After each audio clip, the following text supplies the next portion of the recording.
우리나라 선교 초기 1888년 6월 10일 날 일명 영하소동이라는 큰 해프닝이 생겼습니다.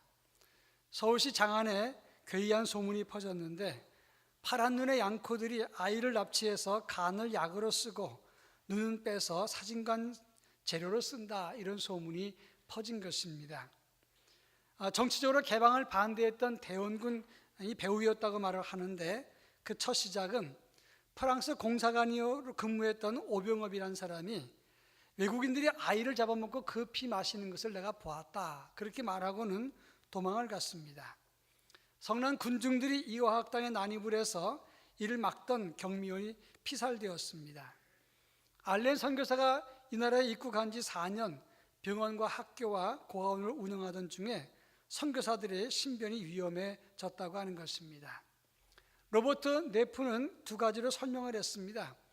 조선 사람들이 사진을 접한 것이 1863년 처음 접했고 서울 시내에 사진관이 생기기 시작한 것이 1883년인데 마침 공교롭게 선교사가 한 아이의 사진을 찍어 주었는데 며칠 지난 다음에 그 아이가 시신으로 발견이 되었습니다. 아마 누군가 정치적인 음모가 있었던 것 같은데 이걸 보면 이 아이 눈을 빼서 사진 재료로 썼다, 이런 소문이 퍼지게 된 겁니다. 또 서양 사람들은 우유를 마셨는데 국내에서는 젖소가 없는데 어떻게 우유를 마시느냐, 그 당시에 분유라는 개념을 몰랐던 겁니다. 한국 여성을 납치해서 가슴을 드러내서 우유를 채취한다, 이런 낭설을 퍼뜨렸다고 하는 것입니다. 이런 것 외에도 오해받을 만한 일은 선교사가 성찬을 나눌 때 이는 내 살이요 이는 내 피니 내 살을 먹고 내 피를 마시는 자마다 영생하리라, 이 말씀을 했는데 이 말이 이해가 되지 않아서 아마 인육을 먹고 피를 마시는 것이 아닌가, 이렇게 오해했다고 하는 것입니다. 오늘 우리가 읽은 본문의 말씀을 봐도 예수님 말씀을 이해하지 못했던 유대인들이 예수님을 오해하는 장면이 기록되어 있다고 하는 것입니다. 오늘 우리가 읽은 본문의 말씀은 예수님께서 베세다 들녘에서 오병이어의 기적을 일으킨 다음에 있었던 사건입니다. 그 당시 예수님 기적으로 떡을 먹었던 사람들은 예수님이 세상에 오실 참 선지자라, 예수를 붙들어서 억지로 임금을 삼으려고 했습니다. 그때 예수님은 그곳을 떠나서 잠시 기도하러 산에 올라가셨습니다. 사람들은 없어진 예수님을 찾으러 다녔는데 기도를 마치신 예수님이 가버나움 땅에 오니까 사람들이 몰려 들어왔습니다. 그때 예수님 말씀하시기를 너희가 나를 찾는 것은 표적을 본 까닭이기 때문이 아니요 떡을 먹고 배부른 까닭이라. 썩을 양식을 위해서 일하지 말고 영생하도록 있는 양식을 위해서 일하라, 이렇게 말씀하셨습니다. 이 말은 육신의 떡만을 위해서 일하지 말고 생명의 떡을 받아라, 그런 의미였다고 하는 것입니다. 오늘 본문의 말씀에서 예수님은 본인 스스로 나는 생명의 떡이다, 내 살을 참된 양식이요 내 피는 참된 음료라고 했는데 그 말의 의미를 살펴보면서 사순절 우리가 가져야 될 영성을 함께 살펴볼까 합니다. 제일 먼저 6장 35절 말씀을 제가 읽고 여러분들은 54절 말씀을 읽어보겠습니다. 35절 제가 읽습니다. 예수께서 이르시되 나는 생명의 떡이니 내게 오는 자는 결코 줄이지 아니할 터이요 나를 믿는 자는 영원히 목마르지 아니하리라. 내 살을 먹고 내 피를 마시는 자는 영생을 가졌고 마지막 날에 내가 그를 참 다시 살리리니. 오늘 말씀을 보면 예수님은 생명의 떡이라고 했고 내 살을 먹고 내 피를 마시는 자는 영생을 얻는다, 이런 말씀을 했습니다. 왜 예수님이 이 말씀을 하셨을까? 그리고 예수님 살과 피를 먹으라는 것은 어떤 의미가 있을까 하는 것입니다. 이 본문에 있었던 것은 베스다 들녘에서 예수님께서 오병이어의 기적을 통해서 많은 사람에게 떡을 먹게 했습니다. 사람들은 열광했습니다. 오실 그분이 바로 이분이시다. 그리고 열광하면서 광야에서 모세가 이스라엘 백성들에게 만나를 내렸던 것처럼 지금 이 광야에서 예수님께서 우리에게 떡을 주셨으니 이분이 곧 메시아다, 그러면서 열광했다고 하는 것입니다. 예수님은 이스라엘 백성들에게 말합니다. 광야에서 만나를 내렸던 것이나 베세다 들녘에서 오병이어 내렸던 것은 모두 하늘에서 내린 것이다. 그러나 그 떡을 먹은 사람들은 다시 배고팠지만 이제 예수님은 생명의 떡이라, 이렇게 말씀했다고 하는 겁니다. 35절에 나오는 생명의 떡이라고 하는 것은 원어를 보면 생명을 유지시키는 떡이라, 그런 말입니다. 여러분, 밥은 무엇입니까? 밥이나 떡은 생명을 유지시켜 주는 것이고 그걸 먹음으로 사는 것입니다. 마찬가지로 예수님이 생명의 떡이라고 하는 것은 영생의 통로요, 예수님의 복음을 먹는 사람이 영원히 산다는 것을 말씀하고 있는 것입니다. 54절에서 내 살을 먹고 내 피를 마시는 자라고 하는 말이 나오는데, 여기서 내 살과 피라고 하는 것은 히브리 어법으로 전인을 말하는 것입니다. 그러니까 인격체 전체를 말하는 것으로 예수님의 육신을 먹고 마신다는 뜻이 아니라 예수님의 그분, 생명의 주인 되신 그분을 말하는 것이고, 여기서 먹는다는 표현은 믿는다, 그런 의미가 담겨 있는 것입니다. 그러면 예수님을 믿는다 이러면 되는 것인데 왜 먹는다는 표현을 써서 이렇게 오해를 불러일으켰느냐 하는 것입니다. 이것은 예수님의 희생을 말하는 것입니다. 여기서 살을 먹는다고 하는 것은 반대편 입장에서 보면 먹힌다는 뜻이 있는 겁니다. 그런 의미에서 생명의 떡이신 예수님께서 희생처럼 희생으로 먹히는 것으로 우리를 살렸다, 그런 의미가 있는 것입니다. 이걸 조금 더 구체적으로 설명하기 위해서 제가 하나 예를 들어 보겠습니다. 저는 어릴 때 종로구 낙원동에 살았습니다. 교동초등학교 입구에 살았는데, 그 동네, 저희가 살던 동네에서 조금만 위로 가면 조금 잘 사는 사람들이 있었는데, 거기에 그리 멀지 않은 지역에서 임화수라고 하는 정치 깡패가 살았습니다. 본래 이름이 권중각이라는 사람인데 어머니가 재혼했을 때 임시성을 갖고 계신 분과 재혼했기 때문에 그 사람 이름을 임화수로 바꿨습니다. 자유당 정권 때 영화 제작에 관여해서 연예계의 황태자로 배우들을 성상납을 하고 정치 깡패를 동원해서 못된 짓을 했다가 1961년 12월 달에 사형을 받았습니다. 근데 이마수라고 하는 사람은 번호판 없는 지프차를 타고 다니면서 전국을 누리면서 세도가 행사를 했는데, 왜 이 말씀을 드리는가 하니, 제 바로 위에 있는 형님이 돌 가지고 돌을 던졌다가 이마수 차 유리창을 깨뜨렸어요. 그 자동차 지프차를 파손을 시켰습니다. 저희 부모님이 종로경찰서에 끌려가서 호되게 당하고, 어머니는 자식 교육을 잘못시켰다가 수모를 겪었습니다. 난리가 났어요. 근데 이 경찰서장이 나타나서 또 이야기를 하고, 또 아버지는 또 어머니한테 야단을 치고, 그런데 어머니는 형님을 잘 감싸면서 위로했던 모습이 기억납니다. 사고는 형이 쳤지만 어머니는 수모를 겪어내면서 아들을 보호했습니다. 바로 이런 의미입니다. 어머니의 사랑, 자기 몸과 에너지와 삶을 희생해서 먹혀서 자식을 보호하고 사랑한다는 그런 의미가 있다고 하는 겁니다. 예수님도 마찬가지입니다.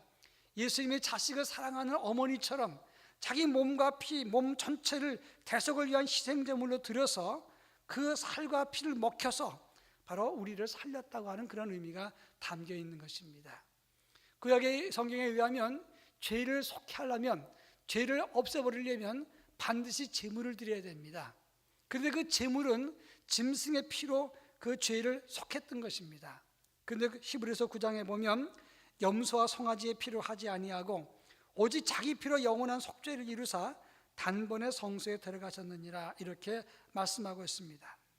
예수님께서 우리 인간의 모든 죄를 담당하시기 위해서 속죄의 제물로 단번에 죽으셔서 피 흘리심으로 우리의 죄와 허물을 다 용서했다고 하는 것입니다. 그런 의미에서 예수님이 희생 제물이 되셨던 것처럼, 그것처럼 우리 주님이 희생의 제물로 먹혔다는 그런 의미가 담겨 있는 것입니다. 형이 잘못했지만 어머니가 대신 모욕과 수치를 당하시면서 먹혀서 문제를 해결했던 것처럼, 우리가 당한 수치와 모욕을 주님이 대신 담당하셔서 씹히고 먹혀서 우리를 자유케 했다고 하는 것을 성경은 말하고 있는 것입니다. 그런데 죄가 있어서 모욕과 수치를 당한 것이 아니라 죄 없으신 그분이 모욕과 수치와 멸시와 천대를 받으시면서 우리를 살렸다, 그런 의미가 있는 겁니다. 그래서 생명의 떡이고 먹혔다는 의미가 적용된다고 하는 것입니다. 1988년 3월 달에 전두환 대통령의 동생 전경환 씨가 새마을 본부장으로 비리 사건에 구속될 때에 누군가 와가지고 뺨을 때렸습니다. 그럴 때 전경환 씨가 쏘아보는 모습이 텔레비전에 잡힌 적이 있었습니다. 권력가였던 그가 지금 잘못은 했지만 누군가 시비하니까 이래봬도 내가 누군데 하면서 째려봤던 것입니다. 사람들은 높은 위치에 있으면 아랫사람들을 함부로 대하거나 째려볼 수 있습니다. 그런데 예수님은 하나님의 아들, 가장 존귀한 분이시지만 그분은 죄가 없으신 분이었지만, 그리고 천군천사를 동원해서 이 모든 것을 다 엎으실 수 있었지만 생명을 살리시기 위해서, 또 우리에게 생명과 구원을 주시기 위해서 참고 먹히셨다고 하는 겁니다. 그런 의미에서 예수님은 먹히고 씹히기 위해서 오신 생명의 떡이라고 말씀을 하셨던 것입니다. 그런가 하면 예수님은 생명의 떡으로 오신 예수를 먹어야 산다고 그렇게 우리에게 설명을 했습니다. 54절부터 우리가 58절, 7절까지 한 절씩 한번 읽어보겠습니다. 54절부터 내 살을 먹고 내 피를 마시는 자는 영생을 가졌고 마지막 날에 내가 그를 다시 살리리니 내 살은 참된 양식이요 내 피는 참된 음료로다. 내 살을 먹고 내 피를 마시는 자는 내 안에 거하고 나도 그의 안에 거하나니 살아계신 아버지께서 나를 보내심에 내가 아버지로 말미암아 사는 것 같이 나를 먹는 그 사람도 나로 말미암아 살리라. 오늘 54절에 보면 내 살을 먹고 내 피를 마시는 자는 영생한다. 또 56절에 내 살을 먹고 내 피를 마시는 자는 내 안에 거하고 나도 그의 안에 거한다. 이렇게 설명을 했습니다.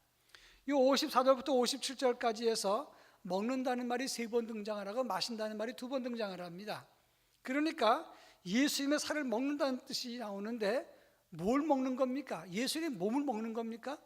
여기서 먹는다는 단어는 씹어서 삼킨다, 먹는다 이런 뜻도 있지만 들어가서 하나가 된다 그런 의미가 담겨 있다고 하는 겁니다. 이 본문의 말씀을 조금 더 자세하게 설명하기 위해서 배자사본에는 이런 말이 첨가됐습니다. 이 본문에 설명할 때 내가 너희에게 분명히 말하노니 내 안에 아버지가 계시고 아버지 안에 내가 있는 것처럼 너희가 인자의 몸을 생명의 떡으로 받아들이지 않는다면 너희는 결코 인자 안에 거할 수 없을 것이다. 이렇게 첨가시켜 설명했습니다. 몸을 먹고 그 피를 마신다. 그러면 내가 그 안에 그가 내 안에 거한다. 이 말은 예수를 생명의 떡으로 받아들인다 이런 의미가 있는 겁니다. 그러니까 먹는다는 표현을 쓴 것은 그를 영접한다, 받아들인다 이런 의미가 있는 거예요. 그리고 그 안에 내가 있고 내가 그 안에 있다는 말은 그가 예수를 받아들임으로써 하나가 되었다 이런 의미가 담겨 있다고 하는 것입니다. 이 말에 대해서 사람들은 이해되지 못하니까 요셉의 아들 아니냐, 그 부모를 우리가 아는데 어찌 하늘에서 내려왔다고 하느냐, 그러면서 유대인들이 서로 다투면서 어찌 살을 사람에게 먹게 하겠느냐 이렇게 싸웠다고 하는 것입니다. 영의 눈을 뜨지 못하면 예수님이 하나님의 아들이시고 영생의 통로라는 사실, 그리고 하나님의 아들을 구주로 받아들일 수가 없게 되는 겁니다. 근데 55절에 보면 예수의 살은 참된 양식이요 예수의 피는 참된 음료라. 이 사실을 믿고 받는 사람이 주 안에 내가 있고 내가 주 안에 있는 하나님의 은혜의 신비, 구원의 신비가 우리에게 임하게 된다 이렇게 설명을 하고 있는 것입니다. 개그맨 바풀떼기라고 말하는 김정식 씨가 1989년과 91년에 백상예술대상을 수상을 했습니다. 잘 나가던 시절에 그 개그맨이 인생의 허전함을 느끼면서 1998년에 미국으로 떠나서 영화 기획이나 영화 기술 제작 같은 것을 공부를 했다고 합니다. 그러다가 미국 생활하던 중에 하나님을 만났습니다. 전에 예수를 믿고 교회를 다녔어요. 근데 그가 말하기를 그 전에 교회 다닌 것은 명목상의 폼들 내는 신자였고 가끔씩 예수 믿는다고 간증을 부르면 간증 행사 차원에서 가기 위해서 교회를 다녔을 뿐이지 예수를 구주로 믿지는 않았다는 겁니다. 그러던 그가 이제 미국 생활을 하다가 기도원에서 기도하던 중에 하나님의 음성을 듣고 그 손에 사로잡혔다는 겁니다. 그리고 난 다음에 전에는 대중의 인기 때문에 살았지만 이제는 하나님의 일을 중요시 여기게 되었다고 합니다. 그러면서 미국에서 상담 교육을 받고 새가족 상담을 하다가 들어와서 최근에는 장애인을 위한 인터넷 방송 본부장으로 무료 봉사로 사역을 하고 있다, 그런 글을 봤습니다. 전에는 믿어지지 않더니 생명의 떡이 뭔지, 생명의 떡을 먹어야 된다는 것이 어떤 의미인지, 예수와 함께 그 안에 있다는 것이 뭔지를 몰랐다는 겁니다. 그렇지만 예수를 영접하고 나니까 그것이 어떤 의미인지, 예수를 먹는 것이 어떤 의미인지, 예수를 받아들인다는 것이 어떤 의미인지를 알게 됐다는 겁니다. 자기 별명이 바풀떼기인데 바풀떼기 밥이라는 게 뭡니까? 실패자고 강박한 사람이고 핍박자여 죄인이라도 밥을 먹으면 사는 거 아닙니까? 마찬가지로 누구든지 죄인 때는 우리 인생이 예수의 생명의 떡과 피를 그 몸을 영접하면 하나님의 은혜가, 구원의 은혜가 임하게 되고 내가 주 안에, 주가 내 안에 계시는 그런 신비를 체험할 수 있게 된다고 하는 것입니다. 그런 의미에서 영생의 떡이 되신 예수님을 받아들일 때 우리도 구원의 은총을 입게 된다, 그런 설명을 한 것입니다. 그렇습니다. 생명의 떡이신 예수 그리스도를 받아들일 때 우리는 그 은혜 안에서 예수 안에 거하는, 그리고 생명의 은총 안에 거하는 하늘의 복을 누리게 된다고 하는 것입니다. 자, 그렇다면 마지막으로 예수의 몸과 피를 받아들인 제자라면 어떤 삶을 살아야 되느냐 하는 것입니다. 57절 말씀을 다시 한번 읽어보겠습니다. 57절, 살아계신 아버지께서 나를 보내심에 내가 아버지로 말미암아 사는 것 같이 나를 먹는 그 사람도 나로 말미암아 살리라. 여러분, 예수의 몸과 피를 먹는 사람, 받아들인 사람은 산다고 성경은 설명을 하고 있습니다. 그럼 여기서 한 가지 질문하는데, 예수님이 생명의 떡이 되시고 우리 위해서 희생하시게 됐을 때 우리의 수고한 것이 뭡니까? 우리는 그냥 먹은 것밖에 없어요. 제가 잠시 전에 말씀드렸듯이 아들은 사고 친 것밖에 없지만 어머니는 경찰서에 가서 수모를 당하고 그리고 혼났습니다. 그런데 아들이 한 일은 뭡니까? 아들은 사고 치고 어머니 품 안에 있었던 것밖에 없었어요. 그런데 어머니가 대신 그 수모를 다 당하시고 아버지가 고충을 당하시고 난 다음에 모든 게 다 해결됐다는 말씀입니다. 자, 마찬가지로 우리가 지금 한 일이 무엇입니까? 예수를 믿었던 것 우리가 한 겁니까? 그나마도 생명의 떡이신 예수를 믿고 영접한 것마저도 하나님이 하게 하셨다는 것입니다. 그런 의미에서 우리가 한 것은 별로 없는 거예요. 그런데 오늘 본문에 보니까 나를 먹는 그 사람도 나로 말미암아 살리라 그랬습니다.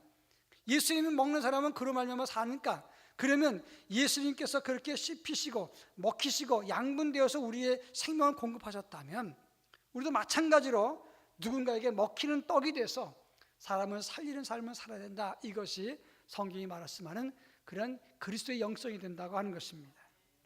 누가복음 22장 51절에 보면 예수님이 체포되었을 때 베드로가 칼을 들어서 말고의 귀를 잘랐습니다. 그럴 때 예수님이 베드로에게 뭐라고 말씀하십니까? 베드로야, 칼을 든 자는 칼로 망한다. 이것까지 참으라. 그러면서 그 말고의 귀를 그에게 붙여줘서 낫게 했습니다. 무슨 말입니까? 내가 씹히고 먹히는 삶으로 너를 살렸으니 너도 남을 공격하거나 씹거나 먹지 마라. 이것까지 삼키라, 참으라. 이렇게 말씀했다고 하는 것입니다. 여기에 중요한 포인트가 있어요. 우리가 구원받고 천국 백성이 되고 영생을 한 것은 우리의 공로나 노력 때문에 된 것이 아닙니다. 오직 하나님의 은혜로 된 것입니다. 예수님의 생명의 떡으로 먹히셨고 또 우리가 먹도록 영접하도록 하나님의 은혜를 주셨기 때문에 우리가 구원받은 것이기 때문에 우리 한 것이 없어요. 이렇게 하나님의 은혜를 거저받았으면 예수님이 먹히신 것처럼 우리도 먹히는 삶을 통해서 누군가에게 양분을 주는 삶을 가져야 된다고 하는 것입니다. 제가 목회학을 배울 때 목회학을 가르쳤던 교수님이 이런 말을 했습니다. 목회자는 껌이다.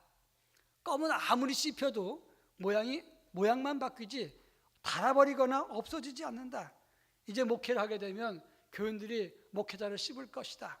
왜냐하면 이스라엘 백성들이 광야 생활할 때 모세와 아론을 보고 계속 시비했던 것처럼 무슨 일이 생기든지 목회자를 괴롭히게 될 건데 그때는 씹혀라.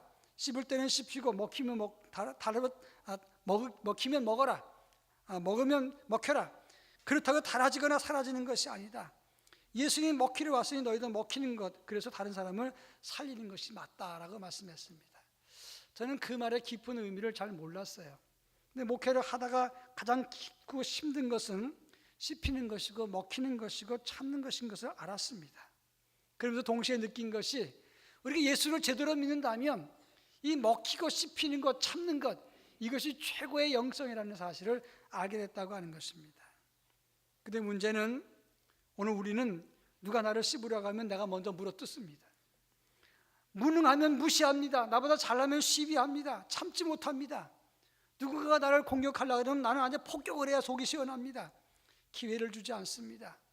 내가 무슨 말 한마디만 들으면 난 더 많이 퍼부어야 시원합니다. 그래서 생명의 떡이 되신 예수님을 더 슬프게 할 때가 많다고 하는 겁니다.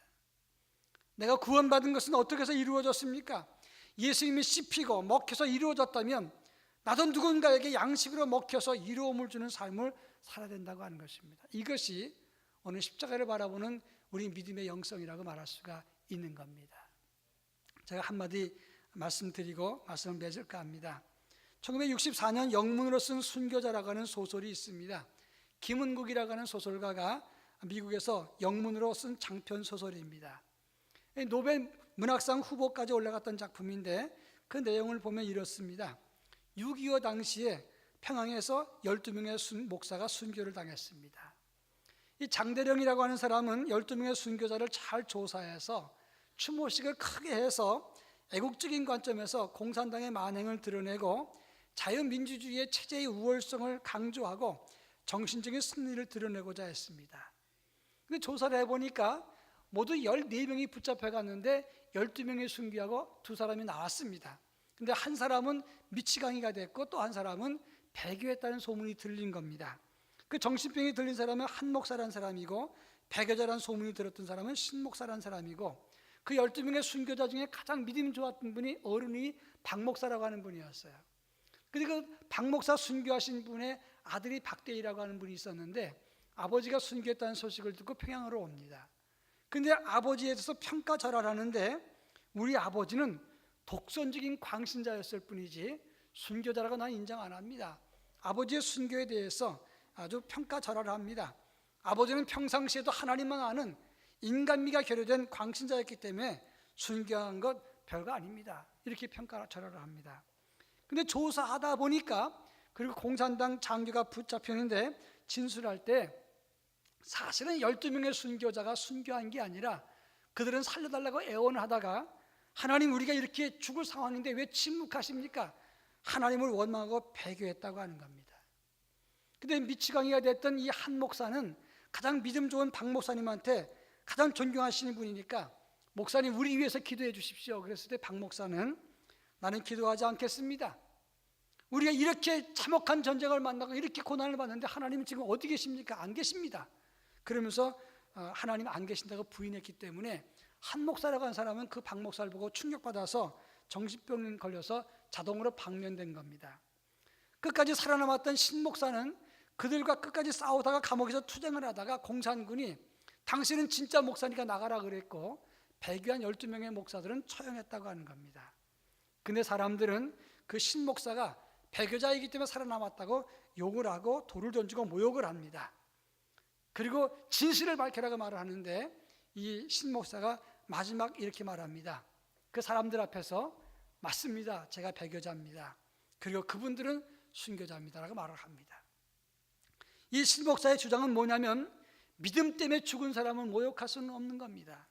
또 한 가지 그 순교자 12명의 순교자를 바라보는 저들의 믿음의 희망을 걸고 있는 그 성도들에게 저들의 죽음을 헛되게 할 수 없습니다. 그렇게 이야기를 하면서 그 모욕과 수치를 자기가 다 받아냅니다. 박대희는 아버지가 배교하듯 했다는 소리를 듣고 오히려 아버지를 존경합니다. 우리 아버지는 광신자가 아니라 이 참혹한 현실 속에서 고민했던 한 인간이다 그러면서 아버지를 존경했다고 이야기를 합니다. 그리고 마지막 장면에 이 신 목사는 일사후퇴 때 피난 가지 않고 마지막 북한에 남아서 절망에 빠진 노약자를 돌봤다고 하는 겁니다. 그런데 마지막 문구가 참 멋있어요. 어떤 사람은 남에서 보았다고도 하고 어떤 사람은 북에서 보았다고도 합니다. 그 신 목사는 고난받는 사람들 중에 있었습니다 라고 말을 합니다. 그렇습니다. 씹히고 모욕 듣고 무시당하고 배반자란 소리를 들어도 그 욕을 먹고 누군가에게 희망과 믿음을 줄 수 있다면 그 길을 가겠다. 아주 의미 있는 실존적인 질문을 하는 그런 소설이었다고 하는 겁니다. 여러분, 우리는 그렇게는 살 수 없어요. 그렇게 살아야 되지만 그렇게는 살 수 없다면 그러나 한 번 더 참을 수는 있지 않습니까? 자녀에 대해서 좀 서운한 사람에 대해서 한 번 참을 수는 있잖아요. 한 번 더 씹힐 수 있고 한 번 더 먹힐 수 있고 한 번 더 뜯길 수 있지 않습니까?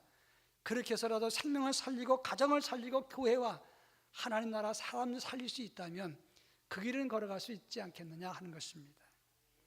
예수님께서 걸어가신 길은 생명의 떡으로 먹히신 길이었습니다. 우리도 자그맣게라도 작게라도 먹고 참아서 바로 복음을 위해서 그리스도의 길을 걸어가는 제자로서의 삶을 살 수 있지 않겠냐 하는 것입니다. 이 같은 영성을 품고 사순절을 계속해서 이어가는 하나님의 거룩한 백성이 되기를 주의 이름으로 축원합니다. 기도하겠습니다. 사랑 많으신 하나님 아버지, 생명의 떡으로 오신 예수님, 우리 위해서 먹히시고 뜯기시고 그리고 희생당했던 것을 기억합니다. 우리는 그렇게는 살 수는 없지만 우리도 하나님의 은혜를 거둬받았으니 누군가에게 먹히고 씹혀서 양분이 될 수 있도록 은혜를 더하여 주시옵기를 원합니다. 한 번 더 참게 하시고 한 번 더 주 앞에 무릎 꿇게 하시고 한 번 더 용서하고 한 번 더 사랑할 수 있는 아버지의 거룩한 자녀로 살아서 주님께서 걸으신 십자가의 길, 제자의 영성을 완성할 수 있도록 은혜를 덧입혀 주시옵소서. 예수님의 이름으로 간절히 기도합니다. 아멘.